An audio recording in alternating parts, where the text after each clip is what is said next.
eastern Donbass city. So there's been a really interesting interview with the commander of the eastern group of the armed forces of Ukraine. So this is Colonel General Alexander Syrsky. We've quoted him a number of times recently. He's been very prominent in the media, but he gave a great interview to Interfax Ukraine, which is worth a look. But some bits specifically on Bakhmut. He was asked why they've been fighting. Obviously, we've been talking about this for many months now. It's come at great cost to Ukraine, but arguably much bigger cost to Russia. But not to steal his thunder, he said that for the months of the fighting, he said, we have been holding back the enemy's offensive and preventing them from expanding their front line. He said they've inflicted significant losses on Russia by destroying their most professional units, weapons and military equipment. That's as we thought. But he then went on about why the defence was important as well, an area we've not really had a huge amount of detail on from the Ukrainian perspective. He said the maintenance of the defence there ensures the sustainability of the defence of the eastern group of forces as a whole. And he said Bakhmut is a well-located natural fortress surrounded by rivers, situated on hills. So it's good for defence. It's got a lot of multi-storey buildings, developed infrastructure, so it can be certainly not easy to hold, but it can be a very, very difficult nut to crack. And he said that holding Bakhmut prevents Russia from reaching the flank and rear of our troops in the Lysychansk and Donetsk sectors. So a bit more detail there about why. So not just we thought, and I still do think that the weight of their purpose there, Ukrainian forces, is to work on the relative strengths argument, as in to wear down Russia, prevent them going elsewhere. Of course, that's good, but also start writing them down. They're all about write their equipment down, as in destroy it, in anticipation of not only Ukraine's counteroffensive, but obviously it means that those native equipment and those units can't be used elsewhere. But interesting detail there about the defence. But let's stick on Bakhmut and look at today's British Defence Intelligence output. They've said that fighting is now on the outskirts of the town. Ukrainian forces are prioritising their hold of the 506 road, which kind of runs northwest and then west out of Bakhmut. It's the key supply route. The other routes are, UKDI say, they're complicated by muddy conditions on unsurfaced tracks, and we know that they are under a huge amount of fire from Russia.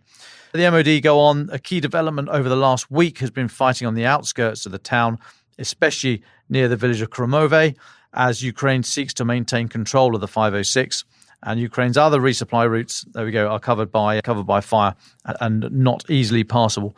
And they finish with the town having now been under attack for over 11 months. The Ukrainian defences of Bakhmut have been integrated as one element of a much deeper defensive zone, which includes the town of Chasiv Yar to the west. That's about 10 k's to the west. So a bit more detail than we'd heard before about quite where Bakhmut fits into that defence and what might be backing it up. So staying with the MOD, they've also been saying in the last couple of days how they've noted how Russian casualties have dropped by almost a third. And they're saying this is because Moscow, they've scaled back their attacks because they failed, and also because they're trying to preserve what they can for the anticipated counteroffensive. And they've done an analysis of figures published by Ukraine's general staff that shows the daily number of Russian casualty being killed, wounded, missing, or taken prisoner. So not just dead, but all of those four things will take you off the battlefield. The number of Russian casualties has dropped from an average of 776 a day in March to 568 a day this month. No cause for celebration there from Russia at all. If you are having 568 of your troops taken out of action on a daily basis, that is an extraordinarily high figure, not just in terms of what it does for the overall manpower, but just think about organisationally, systemically, what losing those chunks every day will do, and the need to reorganise and amalgamate units together, and all that organisational faff, which anyone who's ever tried to organise a blooming Christmas party will know the drama involved with organisational foos. Anyway, the UK MOD go on. Russia's losses have highly likely reduced as their attempted winter offensives have failed to achieve the objectives, and Russian forces are now focused on preparing for anticipated Ukrainian counteroffensive ops. So very interesting to see there, bearing in mind that Wagner have claimed victory over Bakhmut for, I can remember, at least 4 times, but they ain't there yet. Comes at great cost. I'm not trying to make light of it, but it's still a real fight there in Bakhmut. I'm just going to finish on the cheery note of anthrax. But Joe Barnes has been writing, I think it'll be out tomorrow, but he's written a piece on Russian troops who have reportedly contracted anthrax after breaking open a cattle burial site in a bid to dig defensive trenches in the Zaporizhia region. And he talks about a unit that was ordered into immediate quarantine after doctors confirmed anthrax, a highly infectious disease. This came from Ivan Fedorov, who's the exiled Ukrainian mayor of Melitopol. He put it on Telegram. And he wrote, the enemy unit is now in quarantine. 2 Russian servicemen were first brought to Melitopol hospital, but after the diagnosis was confirmed, they were quickly discharged and taken to an unknown destination. Anthrax is a nasty bacterial infection spread via infected animal carcasses and food. Really nasty symptoms: diarrhea, vomiting blood. You don't want anthrax. But as Joe says, it's not the first time Russian troops have fallen victims to dangerous dormant materials, as he puts it. Early on in this phase of the war, they disturbed a lot of radioactive dust in the area of the Chernobyl nuclear plant when preparing defensive positions. And we're going to hear a little bit more about that, I think, later on from Val. Thanks, Dom. Francis, there's an awful lot of diplomatic updates to get through. There's one incredibly important one that's just come in. Can you talk us through what we've learned in the last half an hour? Yes, thank you, David. It has finally happened. So the breaking story you just referred to is that President Xi of China has called President Zelensky as he promised before his meeting with Putin in Moscow several weeks ago. Who knows, perhaps our constantly banging on about it has finally chivied Xi into action. But it's very important, this. And Zelensky has put out a tweet, as you say, only very recently. He said, I had a long and meaningful phone call with President Xi Jinping.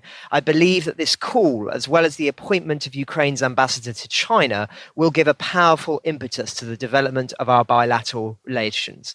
So we haven't heard anything more than that. As you say, it's a breaking story, but really important, this. And it has been a significant 24 hours on the question of China. The big story here from the UK in the last 24 hours, and one that will have implications for the wider Western approach to emerging threats, is a major speech by Foreign Secretary James Cleverly on China. Now, it was a long and nuanced speech, so summarising its essence is a bit of a challenge, but fundamentally it combines elements of hawkishness and realpolitik, though I would say it leans more towards the latter than the former. So to try and summarise what was, as I say, a lengthy pitch on the British position. So Cleverly it starts really by urging China to come clean about its biggest military build-up in peacetime, and warned of the risks of a Cold War with Beijing. He warned of the dangers of a tragic miscalculation in the Indo-Pacific if China's aggression continues, and urged China to be equally open about the doctrine and intent behind its military expansion, because transparency is surely in everyone's interests, and secrecy can only increase the risk of tragic miscalculation. However, crucially, Cleverly argued that Britain must continue to engage with China despite any revulsion, his word, it might feel at the gulags being set up in certain regions.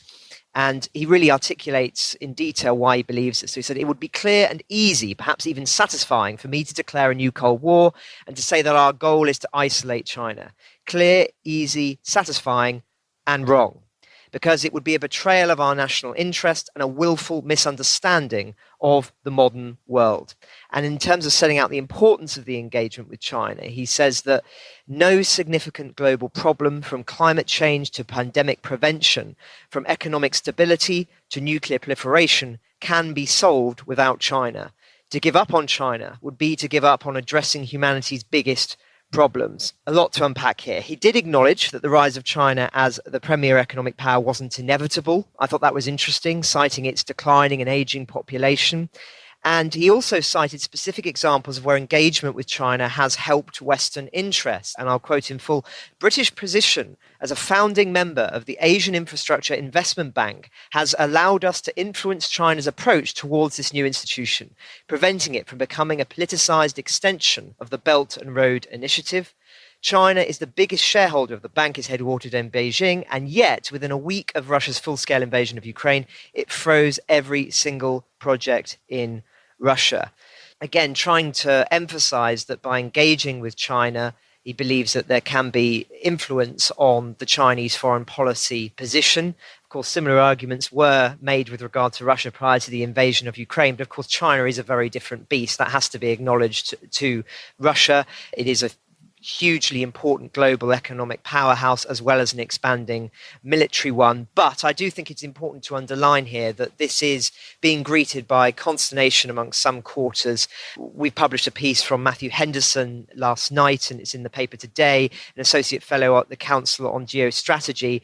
And he articulates, I think, the frustration in certain more hawkish quarters about this speech. So he says it suggests that the British government has learned nothing from the litany of Chinese Communist Party lies and abuses espoused during the pandemic, from the fate of Tibet, Inner Mongolia, Hong Kong, from China's crude imperialist ambitions to annex Taiwan, a de facto sovereign democracy, and from their crucial economic support for Putin and its atrocities in Ukraine. He goes on, the same disconnection from reality informs the notion that solving global warming requires cooperation with Beijing. Xi is heavily dependent on coal. His idea of cleaner energy involves geostrategic quantities of imported oil and gas from Russia and Iran. With Xi in power, the chances of a serious reduction in China's emissions seem slim. The British government also is keen to emphasise the importance of working China to prevent future pandemics. Yet when the COVID outbreak started, the Chinese Communist Party deliberately ignored its obligations under the international health regulations, misleading the World Health Organization about the fact of human-to-human transmission long enough for the virus to spread around the globe. The Communist Party still refuses to share vital COVID data, and there is every chance that the next pandemic will originate in China, given its size, and the CCP will again try to cover it up. So I think that gets the measure of some of the reaction on this. Others are saying that this is a sensible approach according to the principles of realpolitik, but I do think it's important to register some of the controversy around this, David, but one that's very important. Now, just a few other short updates, very quick. I know we'll cover this probably a little bit more in detail later in the week. Macron's chief top advisor on security, Danilov, has said, really very strongly criticised the Macron approach on the issue of China and in terms of trying to facilitate some kind of important negotiation.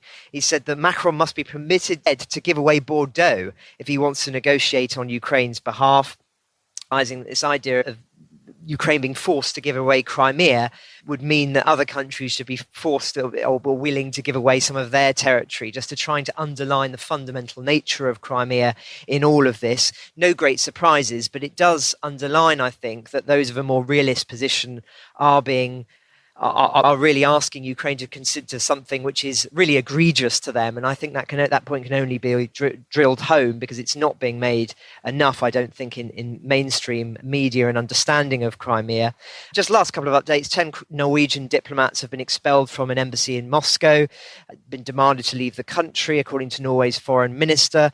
This was obviously yet a further example of the retaliatory measures following Russian embassy officials being accused of operating as intelligence officers under the cover of diplomatic positions, being forced to leave Norway. So this is not uncommon. We've seen numerous examples of this happening, including in Germany, but nonetheless significant of further severance between Western ties with Russia, Western engagement with Russia, and vice versa.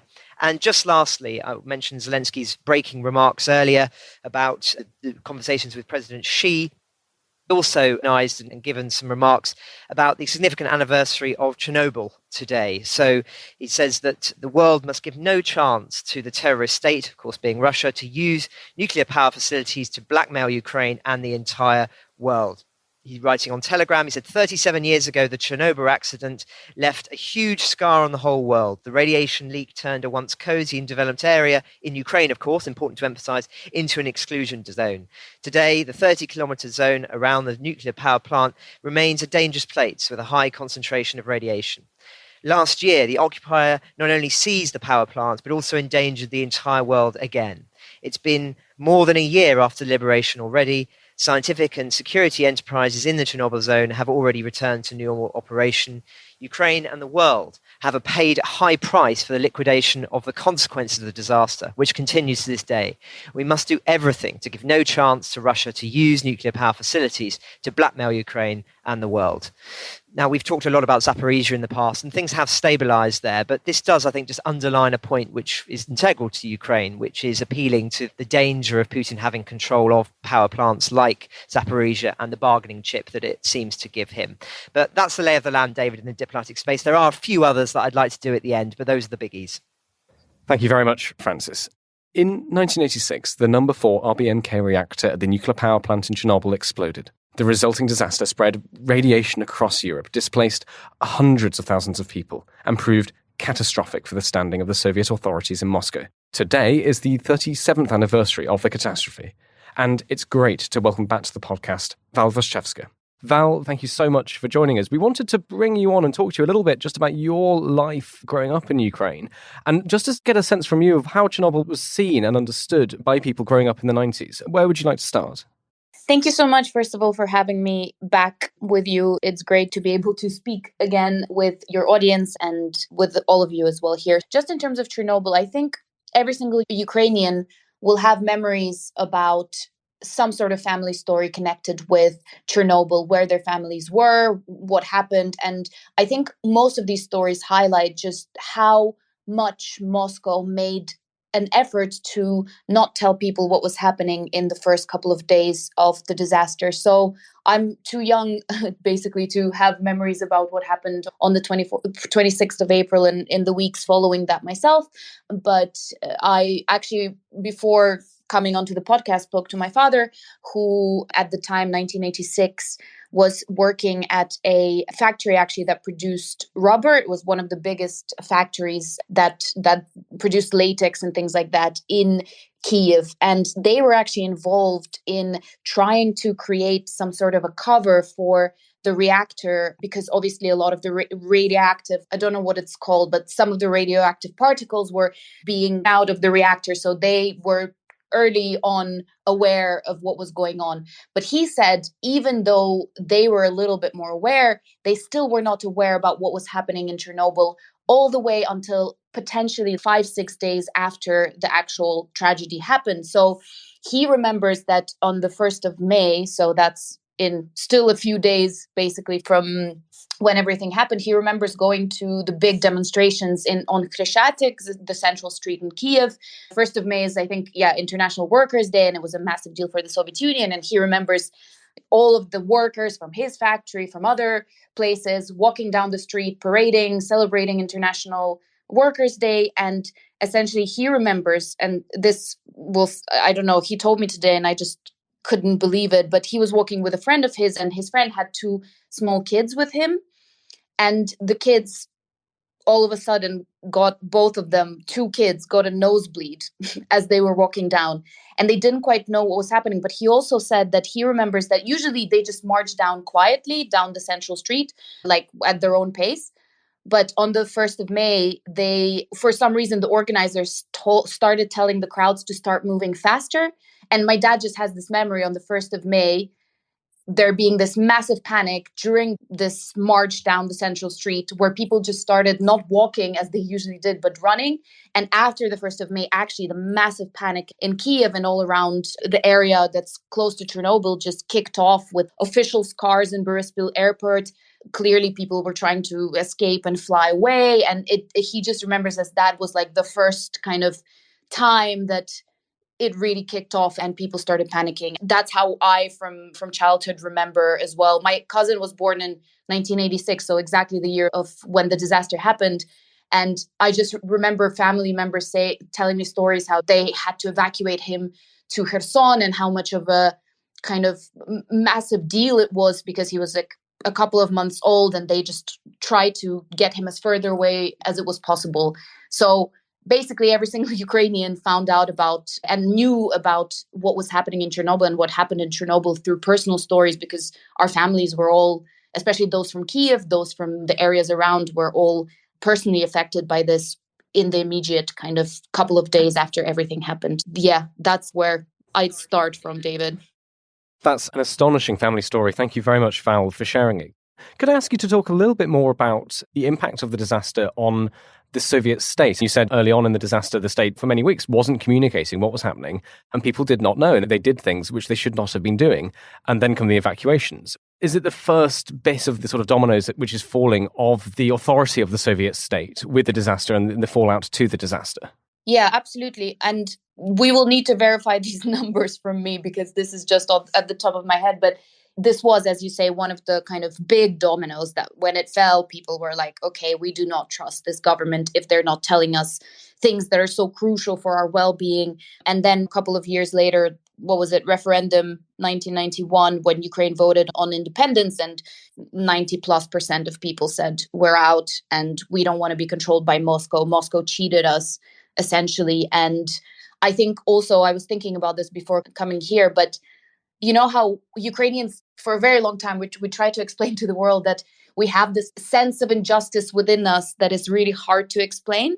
And I think Chernobyl and the reaction of Moscow and the actions that followed that have all contributed to that. Because again, Ukraine, this is probably maybe too much to say, Ukraine acted again as a sort of buffer for all the radiation that Europe could have experienced and Europe could have received from this massive disaster that was mismanaged, as we now know, as you've all seen in probably TV shows and books and everything written. So, David, 100% that this was one of the last drops in dissolution of the trust of Ukrainian towards the government in Moscow.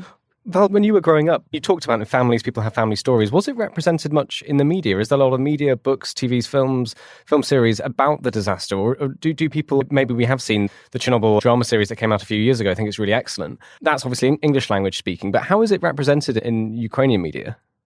That's quite interesting. I remember being extremely affected by this movie that I saw, and I'm not going to remember the name right now. I'll remember it, tweet about it later. But there was a movie that came out, I think in Ukrainian and in Russian, when I was a teenager, like I think maybe I was like 13, 14, and it was about kids who were affected by the radiation. So kids who were actually kids when everything happened. And it was a movie about this young girl who I think as a result, because of the radiation, ended up having cancer and things like that. And a lot of kids, I think, were taken to be treated abroad after. And I just remember it was like the first time I was like really shocked by the sheer like human suffering that people experienced. And I think that goes to show that, to answer your question, that yes, there was coverage, but there probably wasn't as much coverage, as much media, as much stories about this as there probably should have been,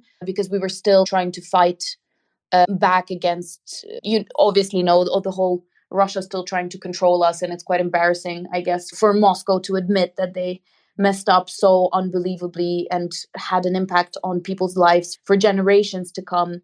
So probably not as much as there should have been, but I hope that, and we've seen with President as well talking about this, that Francis was saying that it's just been more and more, we'll know more and more how this impacted people personally, because it's just so important to show how it's actually just a good example of the injustice that people had to suffer under the Soviet rule.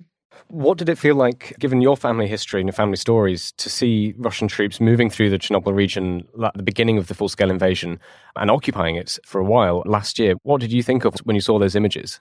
So my dad actually was, I think he worked as part of one of his university placements in Pripyat before anything happened in Chernobyl. And he just would tell me all these stories about the forest that's around the actual nuclear power plant. And he said that it was like this beautiful forest on the border with Belarus. And there was loads of, the perfect place if you were to hide, if you were to build trenches, that would be a really good place to do that in. And at that point, obviously, we didn't know that Russia's first couple of days of invading Ukraine would be total shambles. And they were, as we've seen now, not very successful with those first couple of days and taking Kiev and all these things. But I think what happened in Chernobyl and the fact that they were just not thinking about what they were doing and digging trenches in areas of the forest that were super radioactive still. Ukraine still puts a lot of effort and money into monitoring the situation with radiation in that area, that it just shows the fact that they were so unprepared. They didn't even think about the fact that if we were to dig out soil in an area that was so close to the Chernobyl nuclear power plant, then maybe we would get radiation as well. And obviously, we're probably never going to find out what actually happened to the people who were there in the beginning. But I just remember watching it, and it was obviously one of the first places that was occupied. I was looking on the map just now. It's obviously so close to the border with Belarus. It was like the first place I think that people saw Russian troops as well arriving back in February 2022. So I think it was expected that would be one of the first things that they would try to take. The whole thing was unexpected in general, but it was expected that they would try and do something around there. But as we started finding out that they were digging trenches and doing all sorts of things, I think it's just so indicative of just how much of a mess that whole operation was. Just one more question from me, Val. When you were talking to your father this morning, how did he talk about it? We're 37 years on.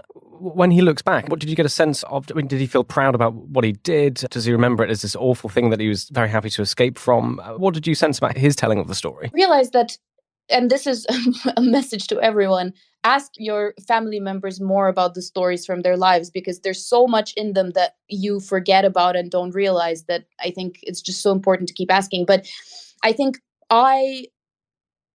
what he always remembers more about his time in Pripyat before the disaster happened, and about how beautiful of a region it was, how beautiful of a place it was. And to me, that just shows that he still probably feels quite strongly about the fact that anyone let this happen and get out of control, because that just comparison of, and Ukraine is obviously naturally just a super beautiful country with a lot of beautiful nature.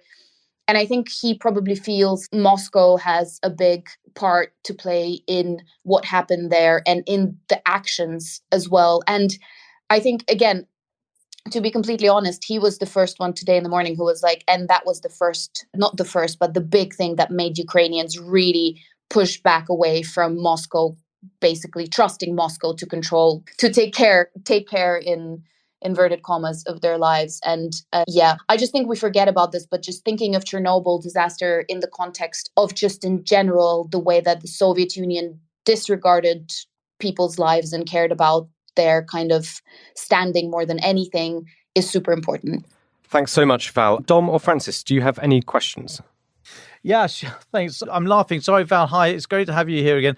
I'm laughing because you've literally just answered the question I was going to ask, which was, how is it feeding through to the culture today? I wonder if in this country a major disaster like that would be received today, of those that were either very young at the time or not born, as a distrust in all of authority. But you seem to have suggested that actually, no, it's very well directed back at the Soviet Union. So I suppose if I just having to take that on, because you've already answered that one, how much of that disgruntlement at the Soviet authorities do you think has fed through and has stuck because of Chernobyl with today's generation and their attitude to Russia? Thanks.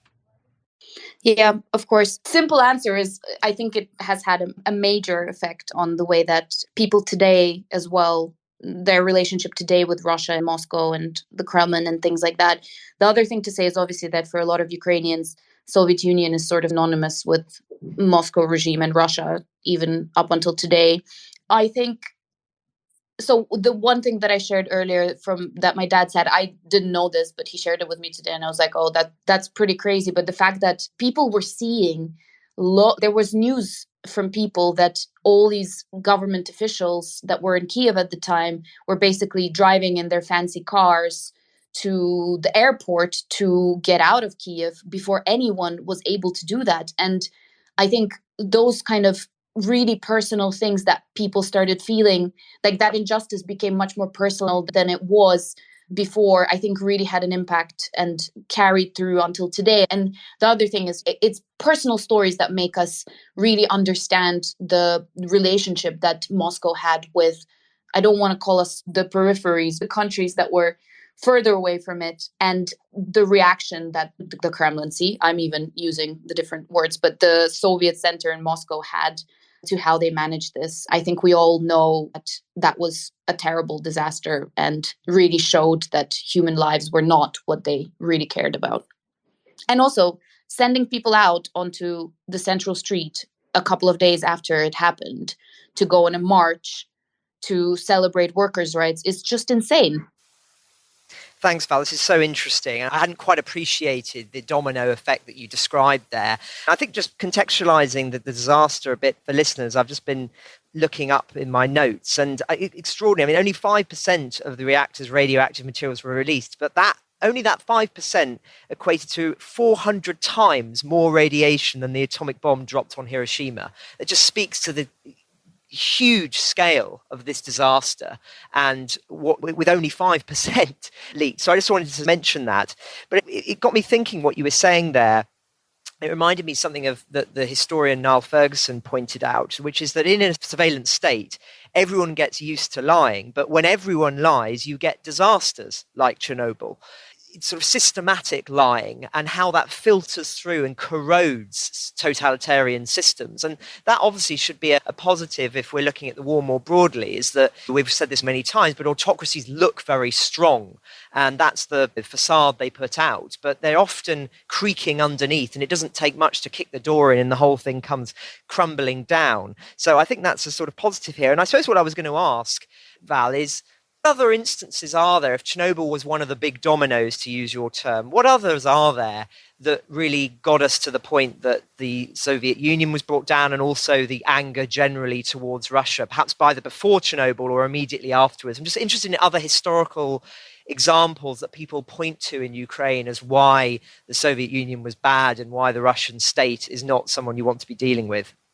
Francis, you're really testing my history here, but let me try. I'm actually, fun fact, taking Ukrainian history classes as of last week to refresh my memory a little bit about Ukrainian history more broadly and learn it again through a slightly different lens to maybe the one that I would have when I was in school. But I think I'm going to say the obvious stuff, right? All the stuff that was happening in 1989 in countries bordering Ukraine, and all the Velvet Revolutions and Poland. And I think that was still quite inspirational for people in Ukraine, and seeing that it was possible to have a different direction in life than that the Soviet center was dictating, I think was super important. But yeah, that's from the top of my that's what I can think of, that I think it was just like probably Chernobyl was a big one that started the shift. And again, it's just a refresh of that feeling of injustice. We a lot of people, even the stories around Holodomor, the genocide that happened in Ukraine during Stalin,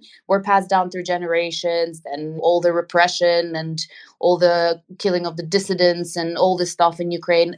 So Chernobyl wasn't like the first thing that happened that all of a sudden made people be like, oh, wow, Soviet Union isn't great. But I think it was just like the closest one to, I think it was like a combination of things, right? It was the closest one to a period where it was possible to choose a different path for Ukraine. So yeah. Val, is there anything we haven't spoken about that you think would be good for our listeners to hear from you?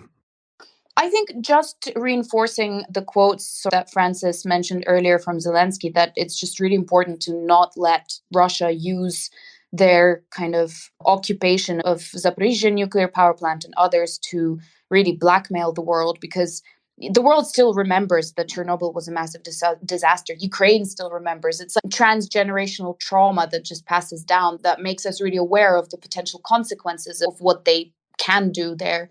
So just remembering about that and making sure that we don't let them use that as blackmail is super important. So that would be my last message. Thank you so much for that, Val. It was really interesting to hear your thoughts on the Chernobyl disaster today, on the anniversary day today. Francis, can I go to you for some final diplomatic updates?